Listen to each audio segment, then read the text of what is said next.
Fight ఎంత పీకల మీదకి నెక్ టు నెక్ వచ్చిందంటే 0.5%, 0.10%, 1%, ఈ కైండ్ ఆఫ్ వెరీ నియరర్గా ఉన్నారు వీళ్ళిద్దరు, తనూజ అండ్ కళ్యాణ్. సో అందుకే అడుగుతున్నా, మీరు జియో హాట్‌స్టార్‌లో వేశారా, ఇంకో యూట్యూబ్ పోల్స్లో వేశారా, అన్నీ పక్కన పెట్టండి. కింద కామెంట్స్ చూస్తే మనకు అర్థమైపోతుంది నిజంగా ఎవరికి సపోర్ట్ నిజంగా జెన్యూన్గా ఉందని. ఇక్కడ వచ్చే కామెంట్లే మనకి అంతిమ పారామీటర్. సో మిస్ అవ్వకుండా కామెంట్ చేయండి. Vote for Kalyan, vote for Tanuja. వీళ్ళిద్దరిలో ఎవరికి ప్రజలు మొగ్గు చూపిస్తున్నారు, ఎవరికి ఓట్లు వేయడానికి ప్రజలు ఇష్టపడుతున్నారు అనేది మిస్ అవ్వకుండా కన్ఫామ్గా కామెంట్ చేయండి, ఓకేనా? సో ఇప్పుడు విషయంలోకి వెళ్తే, తనూజ ఫ్యాన్స్కి ఫస్ట్ నుంచి కూడా భరణి అంటే ఇష్టం. మధ్యలో దివ్య విషయంలో పొరపచ్చులు వచ్చినా కూడా హౌస్లో చాలా క్లోజ్గా ఉంటారు భరణి అండ్ తనూజ.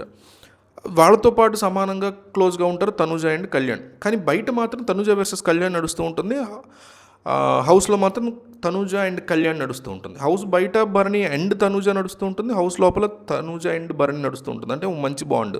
కానీ బయట కంప్లీట్ డిఫరెన్స్ అనమాట, కాంట్రాస్ట్ అనమాట. తనూజ చేసిన తప్పులన్నీ కళ్యాణ్ ఫ్యాన్స్ బయటికి తీసుకొస్తూ ఉంటారు, కళ్యాణ్ చేసిన తప్పులన్నీ తనూజ ఫ్యాన్స్ బయటికి తీసుకొస్తూ ఉంటారు. ఇట్లా నడుస్తూ ఉంటుంది.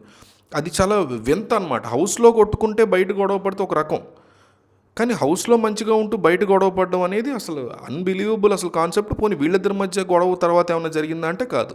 డీమన్ పవన్, కళ్యాణ్, అసలు డీమన్ పవన్ వెళ్ళి ఇమాన్యుయల్ని నామినేట్ చేస్తున్న టైంలో కళ్యాణ్ కాన్సెప్ట్ తీసుకురావడం, క్వశ్చన్ చేయడం, రీతు మధ్యలో ఇన్వాల్వ్ అవడం, అసలు తనూజ ఆ రోజు మాట్లాడలే.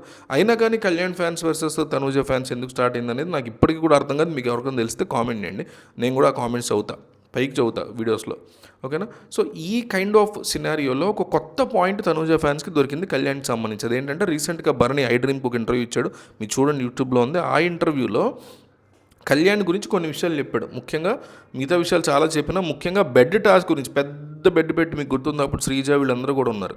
ఆ పెద్ద బెడ్ టాస్క్ విషయంలో ఎన్నడూ లేనిది కళ్యాణ్ తనని హెల్ప్ అడిగాడని, సైలెంట్గా అడిగాడని, అది కూడా తెర వెనక అంటే పక్కకి తీసుకెళ్ళి అడిగాడని. అప్పటి వరకు తన విషయంలో కాస్తంత సీరియస్గా ఉండే కళ్యాణ్, అంటే తనతో పెద్దగా మాట్లాడడానికి ఇష్టపడిన కళ్యాణ్ డీమన్ని ఓడించడం కోసం తన యొక్క హెల్ప్ అడిగాడని మీకు అబ్జర్వ్ చేస్తే, అప్పుడు బలం ఉన్న వాళ్ళందరూ ఒక దగ్గరికి వచ్చి నించుని సుమన్ శెట్టి తప్ప ఫీమేల్స్ అందరి మీద దాడి మీన్స్ గేమ్ పరంగా దాడి చేసే ప్రయత్నం చేశారు. చాలా మనం కూడా అప్పట్లో వీడియో చేసాం, ఎలిగేషన్స్ వచ్చే వాటి గురించి కూడా మాట్లాడడం వీడియోలో. అంత టూ మచ్ ఆఫ్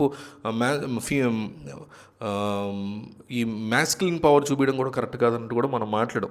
సో అందులో అందరికంటే ఎక్కువ పవర్ ఆబ్వియస్లీ ఫస్ట్ నుంచి కూడా ఇతనికి ఉంది కాబట్టి డీమన్ని, అతన్ని ఓడించడం కోసం భరణితో డీల్ పెట్టుకునే ప్రయత్నాన్ని చేస్తూ అప్పటికి చాలా close demon and Kalyan. So తెర వెనక ఇట్లాంటివి కూడా నడిపాడు, కానీ అది బిగ్ బాస్ వీడియోలో చూపించలేదు అంటూ భరణి తీసుకొచ్చినటువంటి ఎలిగేషన్ ఏదైతే ఉందో దాన్ని విపరీతంగా తనూజ ఫ్యాన్స్ మొత్తం సోషల్ మీడియా నిందా కూడా విపరీతంగా స్ప్రెడ్ చేస్తున్నారు. మరి దాని గురించి మీ అభిప్రాయం ఏంటో ఒకసారి ఇంటర్వ్యూ చూసైనా కామెంట్ చేయండి. మీరేమంటారు? మరి దాని గురించి ఎక్స్పోజ్ చేసినట్టేనా, అబద్ధం చెప్తున్నాడు భరణి, మరి వీడియో అయితే లేదంటున్నారు, ఏమనిపిస్తుంది మీకు అనేది కామెంట్ చేయండి. కొన్ని వీడియోలు కూడా ఉన్నాయి దాని రిలేటెడ్ అని కూడా అన్నాడు. మళ్ళీ ఫస్ట్ కొన్నిసార్లు చూపించకపోవచ్చు బిగ్ బాస్ అన్న భరణి, తర్వాత ఉన్నాయి కొన్ని వీడియోలు కూడా ఉన్నాయి దానికి సంబంధించిన కూడా అన్నాడు. సో మరి దీని గురించి మీ అభిప్రాయం ఏంటో కామెంట్ చేయండి.